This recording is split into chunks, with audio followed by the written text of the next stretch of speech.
আসসালামু আলাইকুম প্রিয় বন্ধুরা, সবাই কেমন আছেন? আজকে আমি আপনাদের মাঝে যে ঘটনাটা শেয়ার করব সেটা আমার ইমেল থেকে পাওয়া। সকালে ঘুম থেকে উঠে দেখি আমার ইমেল একটা এসএমএস আসছে। ইমেলে যেভাবে লেখা আছে আমি ঠিক সেভাবেই পড়ছি। আর আমাকে যে এই ঘটনাটা পাঠিয়েছেন তার পরিচয়টা গোপন রাখতে বলেছেন, তাই আপনাদের কাছে তার পরিচয়টা তুলে ধরতে পারলাম না। তাহলে কথা না বাড়িয়ে আমার ঘটনাটা শুরু করা যাক। সন্ধ্যার সময় বাজার ফেরার সময় দেখলাম কয়েক এলাকার কয়েকজন পাতি মাস্তান জটলা পাঠিয়ে একটা বিড়ালকে মারধর করার চেষ্টা করছে। বিড়ালটার প্রাণে বাঁচার জন্য চার হাত পা সামনে ছোড়াছুড়ি করলেও তাদের শক্তির কাছে পরাস্ত হয়ে গিয়ে দাঁত খিচিয়ে অদ্ভুত একটা গঙ্গনে দিচ্ছে। একটা অবলা প্রাণীকে এইভাবে টর্চার করার দৃশ্যটা আমার কাছে বড্ড অমানবিক লাগলো। হাতে থাকা ব্যাগটা রেখে দৌড়ে গেলাম সেদিকে গিয়ে দেখলাম একজনকে উদ্দেশ্য করে বললাম, অবলা প্রাণীটাকে ওভাবে মারধর করার মানে কি? কি করছে বিড়ালটা? ওদের ভিতর থেকে বয়োজ্যেষ্ঠ একজন কাঁধ ঝুঁকিয়ে তাকিয়ে বলল, তাতে তোমার কি? হ্যাঁ, নিজের চরকায় তেল দাও, যাও। লোকটার উপর ভীষণভাবে রাগ হলো। যে বয়সে নামাজ কালাম পড়বে সেই বয়সে এসে নিজে তো পাপ করছে, সাথে কয়েকজন সাঙ্গপাঙ্গ জুটেছে। ভ্রু কুচকে রুর কণ্ঠে বললাম, এই বয়সে এসে কোথায় নামাজ কালাম পড়বেন তা না, একটা বিড়ালকে মারধর করছেন, এটা মানে কি? হ্যাঁ, এটা কি অপরাধ না? লোকটা ব্রুকুচকে এবার বৃদ্ধ একটা হাসি দিয়ে বলল, এই যে মানবতার ফেরিওয়ালা, আমাদের জ্ঞান না দিয়ে যে কাজে এসেছিস সেই কাজটা করে বাড়ি চলে যা, যা, আমাদের ডিস্টার্ব করিস না। আমাদের কাছে নাক গলাতে আসলে শেষমেশ নাকটাই হারাবি, বুঝলি? লোকটার উপর তিক্ততা জমে গেলে কথাগুলো শুনে লোকটা এই অঞ্চলের ভারপ্রাপ্ত মেয়র ডান হাত, তাই বলে কাদের উপর মেয়র হাত আছে দেখে যা ইচ্ছে তাই করবে? দেশ থেকে কি আইন কানুন সব উঠে গেল? এইভাবে একটা অবলা প্রাণীকে মারার কোনো অধিকার নেই ওদের। আমিও খানিকটা শক্ত করে বললাম, আরে ভাই, মানছি আপনাদের ক্ষমতা আছে, তাই বলে একটা অবলা প্রাণীকে এইভাবে মারবেন সবাই মিলে? মারার কি আর কিছু পাননি নাকি? কি অপরাধ করেছে বিড়ালটা? দানব আকৃতির লোকটা এবার বিশ্রী একটা গালি দিয়ে বলল, তখন থেকে একটাই কথা, কি করছে, ওটা কি করেছে সেটা তোমার জানার কোনো দরকার নেই, ঠিক আছে? ওটা বিড়াল না, ওটা একটা অপায়া, শয়তানের ভাই। দেখ দেখ, চোখগুলো দেখলে কেমন জানি ভয়ে গা সেদিয়ে যাচ্ছে। ওর জন্য আজকে আমাদের বড় ভাই মরতে মরতে বেঁচে গিয়েছে। ওর দিকে তাকালে সেই দিনটা খারাপ হয়ে যায়। এমন বিদ্যুটে নিকষ কালো বিড়াল বাপের জন্মে দেখিনি। পুরো শরীরটা যেন আলকাতর ভেতরে চুবানোর পর তুলে ছেড়ে দিয়েছে কেউ। অন্ধকারে সামনে পড়লে যে কেউ ভয়ে আটকে উঠবে, আর একটু ঘাড় অন্ধকারের মাঝে তো কেউ দেখতেই পাবে না হতচ্ছাড়াকে। লোকটার কথা শুনে বিড়ালটার দিকে তাকালাম আমি। বিড়ালটা আসলে দেখতে একটু বিদকুটে টাইপের, নিকষ কালো গায়ের রং, শরীরে কালো বই, অন্য কোনো রঙের ছিটে ফোঁটা নেই, এমনকি চোখের মনিগুলো পর্যন্ত অন্ধকারে মোড়ানো। বিড়ালটা আমার দিকে কালো কালো চোখ জোড়া দিয়ে অসহায়ের দৃষ্টিতে তাকিয়ে আছে, চোখের করুণ চাহনি দিয়ে বুঝতে চাইছে, দয়া করে আমাকে এদের হাত থেকে বাঁচাও, আমি নিরাপদ, আমার কোনো দোষ নেই, ওরা আমাকে মেরে ফেলবে। ভাই বলে হয়তো মেয়রকেই সম্বোধন করছে লোকটা। দুপুরের দিকে লোকমুখে শুনেছিলাম গাড়ির ব্রেক ফেল করে অ্যাক্সিডেন্ট করেছে এলাকার মেয়র। শীতল গলায় বললাম, আচ্ছা শোনেন, আপনাদের ভাই অ্যাক্সিডেন্ট করেছেন, তার গাড়ি ব্রেক ফেল করে। আপনারা যদি এতটাই শাস্তিতে উদ্গ্রীব হন তাহলে গাড়িটির ভাঙচুর করেন, নয়তো পুড়িয়ে দেন। এখানে ওই অবলা প্রাণীটায় কী দোষ? তাকে এভাবে মারধর করার কোনো কারণই পাচ্ছি না আমি। এভাবে মারছেন কেন? দোষ আছে দেখেই বলছি। বিড়াল পথ কাটলে বিপদের আশঙ্কা থাকে, আর এই ভূতের বিড়ালটা পথ কাটলে তো বিপদ নিশ্চিত। আজকে সকালে আমাদের ভাই বাড়ি থেকে বের হওয়ার সময় এই অপয়া বিড়ালটা রাস্তা কেটেছিল, আর সেজন্যই ভাইয়ের অ্যাক্সিডেন্ট হয়েছে। এই, তোরা কি করে হা করে দেখছিস? হ্যাঁ, জলদি পিটে শেষ করে দে বিড়ালটাকে। লোকটার কথা বলা শেষে দুটো বাক্য যেন আমার ভেতরের পুষটাকে নাড়া দিল। এক লাফে গিয়ে বিড়ালটার হাত থেকে কেড়ে নিয়ে ঝোপের দিকে ছুঁড়ে মারলাম। এবার দানব আকৃতির লোকটা ক্ষুব্ধ হয়ে বলল, তোর এত বড় সাহস, আমাদের কাছে বাধা দিস? তখন থেকে ভালোভাবে কথা বলছি, দেখে গায়ে লাগছে না? এটাকে আগে শেষ করতো, তারপর ওটাকে দেখছি। তোরা দুজনে গিয়ে ওটাকে ধরে আন, দুটোকে মেরে এইখানে পুঁতে রেখে দেবো। কথাগুলো শেষ না করতেই সামনে দাঁড়িয়ে থাকা দুজন লোক হাতে থাকা লাঠিগুলো নিয়ে রুদ্ধশ্বাসে আমার দিকে তেড়ে এলো। আমি কোনো কিছু বুঝবার আগেই সপাটে নেমে আসলো মাথার উপরে। অসহ্য এক তীব্র যন্ত্রণা চেঁচিয়ে উঠে মাথায় হাত দিয়ে মাটিতে বসে পড়লাম আমি। হাত জোড়া রক্তে ভিজে গিয়েছে বুঝতে পারছি। স্নায়ুগুলো ক্রমশই অবশ হয়ে আসছে, হাত পা থরথরি দিয়ে কাঁপছে। হাত জোড়া নিদ্রা যাওয়ার জন্য ইতিমধ্যে মস্তিষ্কের সাথে যুদ্ধ করা শুরু দিয়েছে। একটা আর্তনাদ করে মাটির উপরে শুয়ে পড়লাম। আধা নিমজ্জিত চোখে জোড়া দিয়ে দেখলাম বাকি দুজন বিড়ালটাকে ধরে এনেছে আবার। বিড়ালটা পুরো নেয় আবার দাঁত খেঁচিয়ে গোঙায় দিচ্ছে বারবার। একজন রশি দিয়ে বিড়ালটার হাত পা বেঁধে আবার সামনে ফেলে দিল। তারপর বয়োজ্যেষ্ঠ লোকটা পৈশাচিক হাসি দিয়ে বলল, এই যে পশুধরদের ফেরিওয়ালা, এবার কে রক্ষা করবে? হ্যাঁ, পাজির বিড়ালটাকে এই নে দেখ। এই বলেই চারজন একসাথে লাঠি দিয়ে বিড়ালটার মাথা বরাবর জোরে আঘাত করে বসল। বিড়ালটা আঘাত পেয়ে বাচ্চা শিশুর মতো চার পা হাত পা ছড়িয়ে আর্তনাদ করে উঠে মুহূর্তের আবার নিস্তব্ধ হয়ে গেল। মূর্ছা যাওয়ার আগ পর্যন্ত বিড়ালটার চোখের দিকে অপলক দৃষ্টিতে তাকিয়ে রইলাম আমি। বিড়ালটাও ছল ছল দৃষ্টি নিয়ে আমার চোখের দিকে তাকিয়ে দুনিয়ার মায়া ত্যাগ করলো। অসহ্য যন্ত্রণা আর অবলা প্রাণীটাকে বাঁচাতে না পারার তীব্র কষ্টের চোখ জোড়া অসহ্য ভরে উঠল আমার। পাহাড় সমান ঘৃণা নিয়ে ও ধীরে ধীরে আমার চোখ দুটো বুঝে আসলো। চোখ খুলতে দেখলাম মাথার উপর সিলিং ফ্যান চক্রাকারে ঘুরছে। চোখের দৃষ্টি নাড়াতে মাথায় অসম্ভব রকমের ব্যথা অনুভব হলো। আমার স্ত্রী শিউরে দাঁড়িয়ে আছে। তার মুখের অভিব্যক্তিতে দুশ্চিন্তা আর ভয়ে দুই মিশিয়ে আছে। ধর্মরিয়ে আমাকে উঠতে দেখে সুমি বলে উঠল, এখনই উঠো না প্লিজ, তোমার মাথায় প্রচণ্ড ব্যথা আর আঘাত লেগেছে। ডাক্তার বলছে তোমাকে রেস্ট করার জন্য। সুমিকে অসহায় দৃষ্টিতে হাত পা চেপে ধরতে দেখে নিজেকে সামলিয়ে নিলাম। তারপর বললাম, আমি এখানে কেন? আর আমি এখানে কিভাবে আসলাম? আমাকে এখানে কে নিয়ে এসছে? আমার কি হয়েছে? কেবিনের ভেতরে অজ্ঞাত এক ভদ্রলোক এসে বলল, আমি আপনাকে নিয়ে এসেছি। গতকাল রাতে বাসায় ফেরার সময় দেখি আপনি জ্ঞানশূন্য অবস্থার রাস্তার এক পাশে পড়ে আছেন। মাথাকে ফেটে গিয়ে রক্তে একেবারে যাচ্ছে তাই অবস্থা। তাড়াহুড়ো করে আমি তারপর আপনাকে হসপিটালে নিয়ে এসে ভর্তি করে দেই। সুমিত হাতটা চেপে ধরে বলল, জানি না সঠিক সময় তোমাকে হাসপাতালে না দিলে আসলে কি যে হতো। ভাই, আপনার ঋণ পরিশোধ করতে পারে আমি অযোগ্য হয়ে যাব। আমি। ভদ্রলোক মৃদু হেসে বলল, মানুষ মানুষের জন্যই। আচ্ছা, আমি এখন যাই তাহলে, অন্য আরেক সময় এসে দেখে যাব। আমি হক চকিয়ে বলে উঠলাম, আচ্ছা আপনি এখানে আর কাউকে দেখতে পাননি? মানে ওখানে আমার পাশে একটা বিড়ালও ছিল, ওটাকে দেখতে পাননি? ভদ্রলোক কিছুক্ষণ চুপ থেকে তারপর বলল, কই না তো, আমি শুধু আপনাকেই দেখেছিলাম, আর দেখলেও হয়তো ওটা মালুমই আনিনি। আপনাকে হাসপাতালে আনার তাড়াহুড়োতে হয়তো অন্য কিছু দেখবার সময় হয়ে ওঠেনি আমার। ডাক্তার বলেছে আপনার মাথা চোট লেগেছে। অযথা চিন্তা করলে নিজে তো কষ্ট পাবেন, সাথে আপনার পাশের মানুষটাও দুশ্চিন্তার কষ্ট দুটোই বাড়বে। এসব চিন্তা ঝেড়ে ফেলে দিয়ে একটু ঘুমানোর চেষ্টা করবেন, ঠিক আছে? ব্রেনটা একটু রিফ্রেশ করে দিন।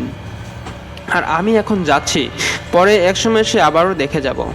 ভদ্রলোক উত্তরের আশা না করে বেরিয়ে গেল কেবিন ছেড়ে। আমি সুমির দিকে তাকিয়ে দেখলাম তার চোখে দুটো টলমল করছে, আর কোনো প্রশ্ন না করে চুপচাপ হাত দুটো করে চোখ বন্ধ করে বসে শুয়ে রইল।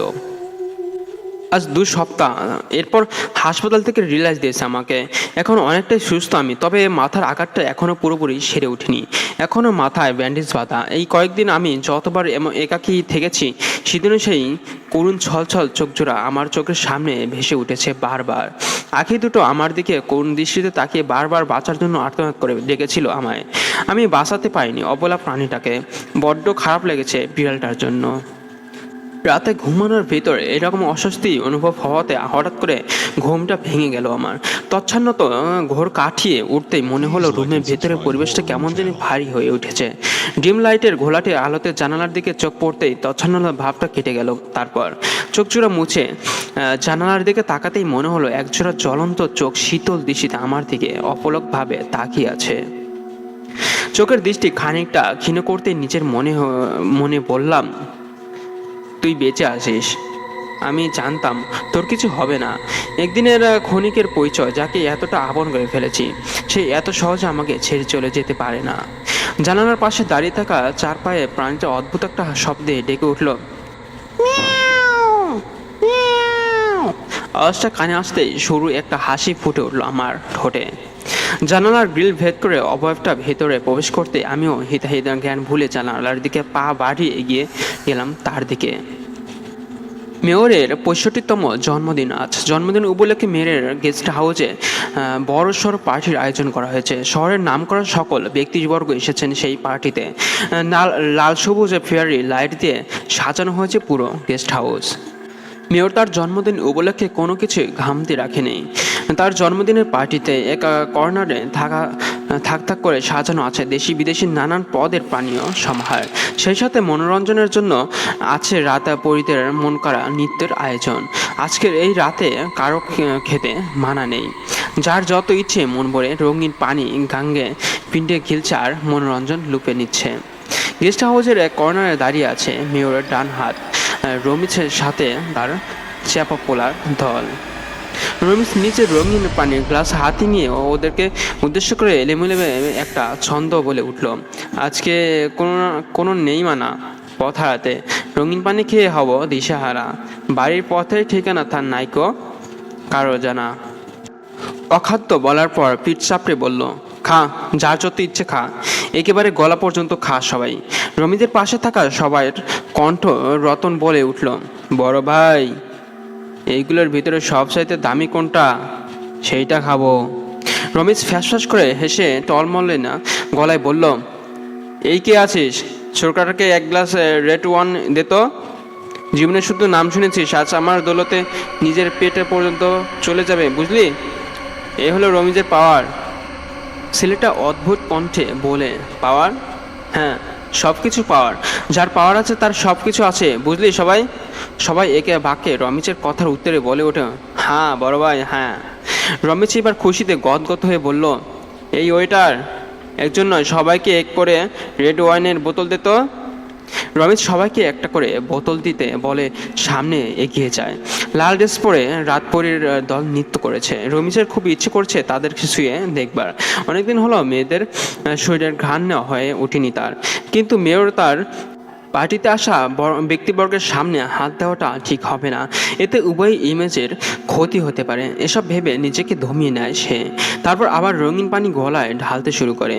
রেড ওয়াইন খেয়ে পা টলমল করছে। রতনের জীবনে প্রথমবারের মতো এত দামি পানি খেয়ে পেট পড়েছে কিনা। পাশে থাকা সহজীবকে উদ্দেশ্য করে বলে উঠল, রতন, এই বাথরুমটা কোন দিকে রে? সজীবেরও একই অবস্থা। হুশজ্ঞান সব আজ রঙিন পানি গ্লাসে ডুবিয়ে দিয়েছে সে। মাতলামো স্বরে বলে উঠল, ধুর শালা, আমি কেমনে কমু?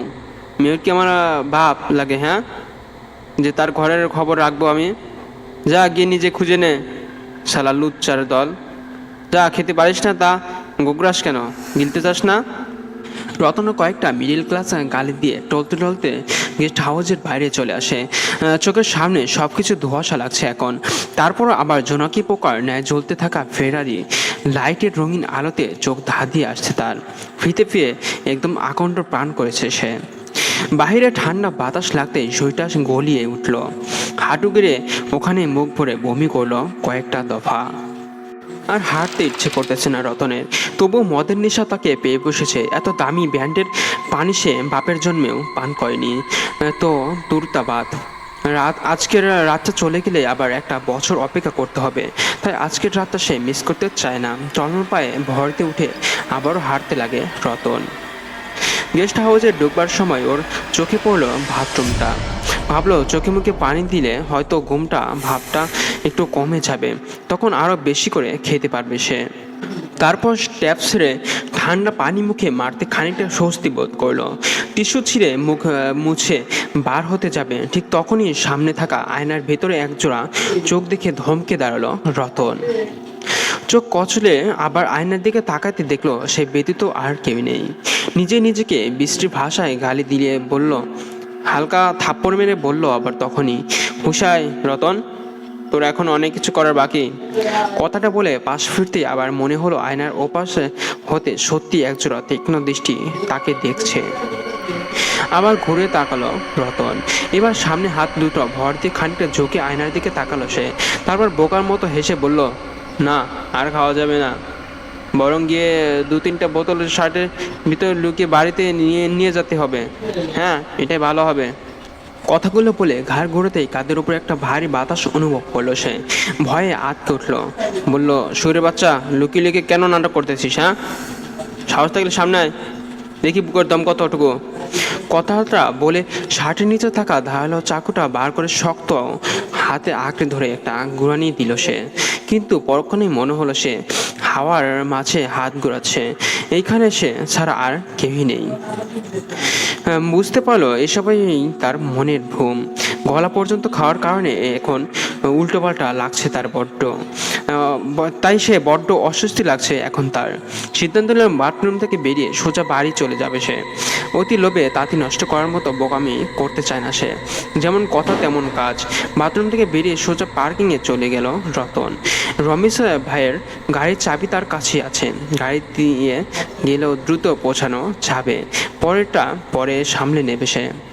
দ্রুত পায়ে গাড়ির দিকে যাওয়ার সময় রতনের মনে হলো কেউ তার নাম ধরে ডাক দিল পিছন থেকে। ঘুরে দাঁড়িয়ে বলল, সজীব, তুই এখানে কি করছিস?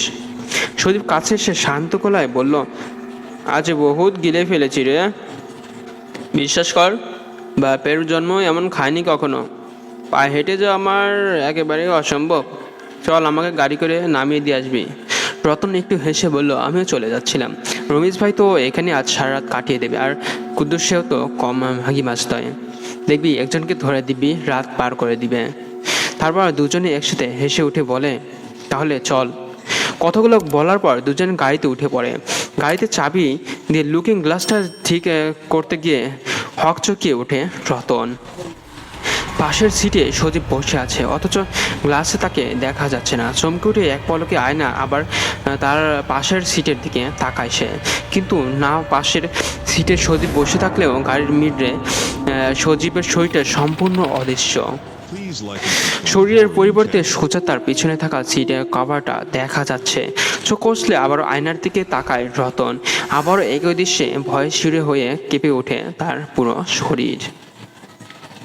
তারপর বিস্ফোরিত চোখে সজীবের দিকে তাকাতে সজীব সামনে তাকিয়ে বলে, গাড়ি স্টার্ট করে দে রতন, তাড়াতাড়ি স্টার্ট কর। কথাগুলো শুনতে ভয়ে আঁতকে ওঠে রতন। সজীবের গলা সে ভালো মতো চিনি না।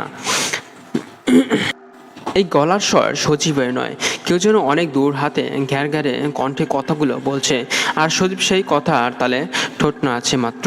কাঁপা কাঁপা গলায় রতন বলে ওঠে, সজীব, কি হয়েছে তোর? হ্যাঁ, এমনভাবে কথা বলছিস কেন? রতনের কথা শুনে সজীব এবার ঘাড় ঘুরিয়ে রতনের দিকে তাকাতে রতন ছিটকে সরে গিয়ে সিট থেকে দরজার গায়ে পড়ে।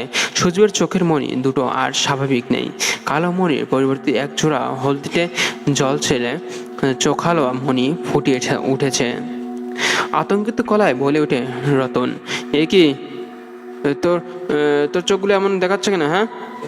সজীব মিশ্র একটা হাসতেই বলে ওঠে, কেমন দেখাচ্ছে রে? বিড়ালের চোখের মতো, তাই না? হ্যাঁ, কিন্তু এখন তো ঠিক ছিল। এর আগেও তো তোর চোখ সব কিছু ঠিক ছিল। সজীব এবার হা হা করে হেসে উঠে বলে, ঠিকই ধরেছিস তুই, এই চোখ দুটো বিড়ালের চোখ। কথাটা শেষ হতেই দেখলো সজীবের রক্ত মাংসের শরীরটা ধীরে ধীরে দুমড়ে মুচকে বাঁকা হয়ে যাচ্ছে। এমন ভয়ানক দৃশ্য দেখে রতনের কক ভয়ে পানিশূন্য হয়ে গেল এক মুহূর্তে। মেরুদণ্ড বেয়ে সমস্ত ভয় যেন নিংড়ে রক্তের শিরায় শিরায় পৌঁছে যাচ্ছে। রতন দেখলো হাড় মাংসের মানুষরা দুমড়ে মুচড়ে গিয়ে একটা বিড়ালের আকৃতি নিয়েছে, কালো মিশমিশে একটা বিড়াল। রতনের চোখ যেন আর এসব নিতে পারল না। অসহ্য এক যন্ত্রণা আর তীব্র ভয় নিয়ে গাড়ির দরজা খুলে নেমে পালাতে গেলে সে, কিন্তু ভয়ের তীব্রতা তাকে পঙ্গু বানিয়ে দিয়েছে। গাড়ি থেকে নামতে ধপ করে পড়ে নিচে পড়ে গেল সে। মুখ দিয়ে চিৎকার দিয়ে লোকজনকে জানিয়ে দিতে চাইল, কিন্তু একই পায়ের সাথে সাথে তারা বাকশক্তিও যেন হারিয়ে গিয়েছে। শত চেষ্টার পরে উচ্চারিত হলো না। তারপর বাঁচার শেষ চেষ্টা করতে বুকে ভর দিয়ে পালাতে চাইল রতন। ভয়ার্ত চোখে দেখলো বিড়ালটা গাড়ি থেকে নেমে এসে তার দিকে এগিয়ে আসছে সন্তর্পণে। ঠিক যেমনটা শিকারী তার শিকারকে ধরবার জন্য এগিয়ে আসে, বিড়ালের চোখ দুটো ঝলঝল করছে আগুনের শিখার মতো। রতনের সামনে এক মুহূর্তের জন্য কিছুদিন আগে ঘটনা এক পাপ কর্ম ভেসে উঠল। স্থির চোখ দেখলো সে নিজের সহ আরও তিনজন একটা বিড়ালকে বেঁধে মাটিতে ফেলে রেখেছে। বিড়ালটা হাত পা ছুড়ে বাঁচার জন্য আর্তনাদ করছে, আর তারা চারজন পৈশাচিক হাসি নিয়ে বিড়ালটার দিকে এগিয়ে আসছে। রতনের আর কিছু বুঝতে বাকি রইল না। সে হাউমাউ করে কেঁদে ফেলে নিজের প্রাণ ভিক্ষা চাইতে লাগলো বিড়ালটার কাছে। কিন্তু বিড়ালটা তার আগতি মিনতি তোয়াক্কা না করে এক লাফে রতনের শরীরের উপর পড়ে ধারালো নখের আছড়ে দিয়ে ছিন্নভিন্ন করে দিল রতনের দেহটা। সুচলার সহ দন্ত দিয়ে একের পর এক কামড় বসিয়ে শরীর থেকে খুবলে খুবলে মাংস আলাদা করতে লাগলো। ভয়ানক এক আর্তনাদে কেঁপে উঠল গেস্ট হাউসের পার্কিং লট। রাতভর পার্টি করে শেষমেশের দিকে রমেশ সহজীবকে উদ্দেশ্য করে বলে উঠল, রতনটা কোথায় গেল রে? ছোকরাকেও আশেপাশে তো কোথাও দেখতেছি না। সর্দারের কথার উত্তরে সজীব ব্যঙ্গান্ত স্বরে জবাব দিল, দেখ, কোনো রুমের ভিতরে সিমড়ির বুকে মুখ ডুবে হয়তো শুয়ে আছে। কথাটা বলে দুজনে একসাথে হেসে উঠল। তারপর আবার নিত্য মনোযোগ দিল। কুদ্দুস এখনো সামনে রঙিন পানি গলাতঙ্ক করে চলেছে। মদের গ্লাস হাতে নিয়ে মুখে ঢালতে গিয়ে হঠাৎ করে তার চোখ আটকে গেল ভিড়ের ভিতরে একজোড়া চোখ। রঙিন আলোতে ছোট্ট একজোড়া চোখ জলজলে দৃষ্টিতে যেন তার দিকে তাকিয়ে আছে। এগুলো যে কোনো মানুষের চোখ নয় তা সে বেশ আন্দাজ করতে পারছে। এত এত মানুষের ভিড়েও সেই একজোড়া যেন তার চোখেই দেখেছে জ্বলছে, গভীর মনোযোগ দিয়ে তার দিকে তাকিয়ে আছে। কুদ্দুস তার নেশাতুর দৃষ্টিতে সেই চোখ জোড়ার দিকে এতবার তাকাতেই বুকের ভেতরটা ছাদ পেতে উঠল। মনে হচ্ছে চার পায়ে কোনো জানোয়ার তার দিকে হিংস্র দৃষ্টিতে তাকিয়ে আছে। একটা কুকুর না, কুকুর তো অত ছোট না, একটা পূর্ণবয়স্ক বিড়াল। কালো মিশমিশে তার শরীর, কালো লোমশের উপর রঙিন আলো পড়ায় কালো রঙের বিড়ালটাকে দেখতে আরও ভয়ঙ্কর লাগছে। ক্ষীণ দৃষ্টি দিয়ে পায়চারি করে চলেছে সে। কুদ্দুস খানিকটা হকচকিয়ে উঠে চোখ দুটো কচলে নিয়ে আবারও তাকালো সেদিকে, কিন্তু না, কোথায় সেই জ্বলন্ত চোখজোড়া? এখানে তো রাতপরীর দল কোমর দুলিয়ে নাচছে। নিজের মনে হেসে উঠে বলল কুদ্দুস, তারপর নিজেই বলে উঠল হঠাৎ করে, ধুর, এখানে আবার বিড়াল আসবে কোথা থেকে? নেশার করে হয়তো ভুলভাল দেখছে। রাতভর পার্টি করে সকালে ফেরার পথে রতনের ছিন্নভিন্ন শরীরটা পার্কিং লটে পড়ে থাকতে দেখে সজীবের মূর্ছা যাওয়ার মতো অবস্থা। রতনের ঘাড়ের দিকে বেশ কয়েকটা জায়গার মাংসকেও যেন ক্ষিপ্ত হয়ে প্রচণ্ড আর রাগে তার সদন্ত বসে খুবলিয়ে তুলে নিয়েছে। ধারালো নখের আছড়ে পুরো শরীর জুড়ে খামচানোর দাগ। সেই ধারালো নখের আঁচড়ে সাদা শার্টটা রক্তে লাল হয়ে গিয়েছে। চোখে জোড়া অগ্নিকোটর থেকে ঠিকরে বেরিয়ে এসেছে। মুখটাও স্বাভাবিকের চেয়ে বেশি খানিকটা হাঁ হয়ে আছে। নিশ্চয়ই মৃত্যুর আগে কিছু বলতে গিয়েও বলতে পারেনি সে। পায়ের নিচের ফ্লোর লাল রক্তে জমাট বেঁধে একবারে বিভৎস অবস্থা। এমন বিভীষিকতায় মৃত্যু দেখে সজীবের মেরুদণ্ড বেয়ে হিমশীতল ঠান্ডা পানির স্রোত বয়ে গেল মুহূর্তের ভিতরে। পুরো শরীর থরথর করে কাঁপছে তার। প্রচণ্ড ভয়ে হাত মুহূর্তের জন্যই কাজ করা বন্ধ করে দিল সজীবের। তারপর কোনো রকমে টলতে টলতে মৃত্যুর রতনের পাশে ধপ করে বসে পড়ল। কয়েক দন্ত সময় কাটলো এভাবে। তারপর নিজেকে সামনে নিয়ে কাঁপা কাঁপা হাতে প্যান্টের পকেটে থেকে মোবাইলটা বার করে রমিজের কাছে কল দিল সজীব। এক নিঃশ্বাসে সমস্ত ঘটনা বলে আবার কলটা কেটে দিল। তারপর বাদ্রুকুট হয়ে বিস্ফোরিত নয়নে বিবস্ত লাশের দিকে তাকিয়ে বসে থাকলো। রমিজ, কুদ্দুস আর মেয়র তিনজনের ছুটে এসে রতনের মৃত লাশের দিকে তাকিয়ে হতবাক হয়ে গেল। ফ্যাকাশ রক্তহীন একটা ছিন্নভিন্ন শরীর আতঙ্কের চোখে তাকিয়ে আছে উপরের দিকে। লাল তাজা রক্তে পার্কিং লটের মেঝে ভেসে যাচ্ছে। তিনজনে একসাথে বলে উঠল, এমন নৃশংসভাবে কে খুন করলো রতনকে? বাকিদের কথায় সজীব হুঁশ ফিরতে ছিটকে সরে গেল কয়েক হাত। তারপর কাঁপা কাঁপা গলায় বলল, আমি কিছু জানি না। আমি বাড়ি চলে যাওয়ার জন্য বেরিয়ে দেখি রতনের এই অবস্থা। ওর কাঁধের দিকে আমার শরীর জুড়ে অসংখ্য ক্ষত চিহ্ন। কোনো হিংস্র জানোয়ার যেন ঝাঁপিয়ে পড়ে খুবলে তুলে নিয়েছে কাঁধের মাংস। কুদ্দুসের তখনও লাল পানির নেশা পুরোপুরি কাটেনি। রমিজ রতনের মৃত দেহটা ভালো মতো একটাবার দেখে নিয়ে তিনজনের উদ্দেশ্যে বলল, রতনের শরীরের ক্ষতচিহ্ন আর ধারালো নখের আঁচড় দেখে মনে কহিতেছে কোনো মাংসাশী জানোয়ার এই কামটা করছে। কথাটা বলেই সবাই এক দৃষ্টিতে মেয়ের দিকে তাকাতে মেয়ের শান্ত গলায় বলে উঠল, তোরা কি আমার ব্রুটোকে সন্দেহ করতেছিস? না, একদমই না। আমার ব্রুডো কখনো এই কাজ করবে না। ও আমেরিকান কুকুর, মানুষের মাংসের প্রতি কোনো লোভ নাই ওর। হয়তো মদ খেয়ে মাতলামি করতেছিল, দেখে রাস্তার কোনো জানোয়ার এসে ঝাঁপিয়ে পড়ে এই বলে হাল করে দিয়েছে। যাই হোক, এটাকে এখনই সাইড কর। মিডিয়া আর পাবলিকের যেন এসবের কোনো কিছু খুনাখুনিরাও টেনে না পায়। পেলে জল কত দূর গড়াতে পারে বুঝতে পারছিস তো? তাতে এগুলো সরা। এই বলে জিজ্ঞাসাযোগ্য দৃষ্টিতে রমেশের দিকে তাকায় মেয়র। রমেশ কাঁধ নাড়িয়ে হ্যাঁ সূচক সম্মতি জানিয়ে সজীব আর কুদ্দুস বলে উঠল, যা হবার তো হয়েই গেছে, এখন আমাদের যা করার করতে হবে। গেস্ট হাউসে এখনো অনেক মানুষ আছে, সবাই জানাজানি হওয়ার আগেই এইটারে সাইড কারণ লাগবে। সজীব আয় আমার লগে, রতনকে ধৈরা সাইড করানো লাগবে। আর কুদ্দুসে আর এই তো মাতালের বাচ্চা। রমেশের ধমক খেয়ে কুদ্দুসের খানিকটা রেশে কাটে, হক চুকিয়ে বলে ওঠে, হ্যাঁ ভাই, জি জি বলেন। তুই জলদি কইটা দোকানে যা প্লাস্টিকের বরফ কিনে লয় যা। বেশি দেরি করলে আবার লাশ পৌঁছে গন্ধ বার হইতে পারে। যা তাতে যা। কুদ্দুস কিছু একটা বলতে গিয়েও থেমে গেল, তারপর এক দৌড়ে বেরিয়ে গেল প্লাস্টিক আর বরফ কিনতে।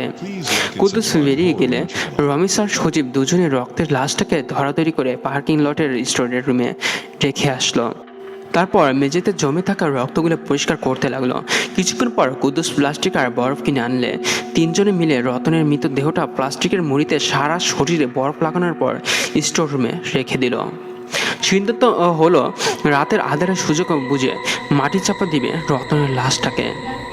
রতনকে রেখে আসার পর কুদ্দুস আনমনা হয়ে গতকাল রাতেই ঘটনাটা মনে করবার চেষ্টা করলো। তারপর মনটা এখনও খচখচ করছে। তাহলে কি সে গতকাল রাতে সত্যি কোনো চতুষ্পদ জানোয়ার দেখেছিল পার্টিতে? তাৎক্ষণিকভাবে সবাই একটু ভ্যাবাচেকা খেলো। সময়ের সাথে সাথে সবাই নিজেকে সামলে নিল। এই লাইনে খুন খারাপি দেখে ভয় পেলে তো না খেয়ে মরা লাগবে তাদের। কাজে এসব ভেবে নিজের মস্তিষ্কে চাপ সৃষ্টি করার কোনো মানেই হয় না।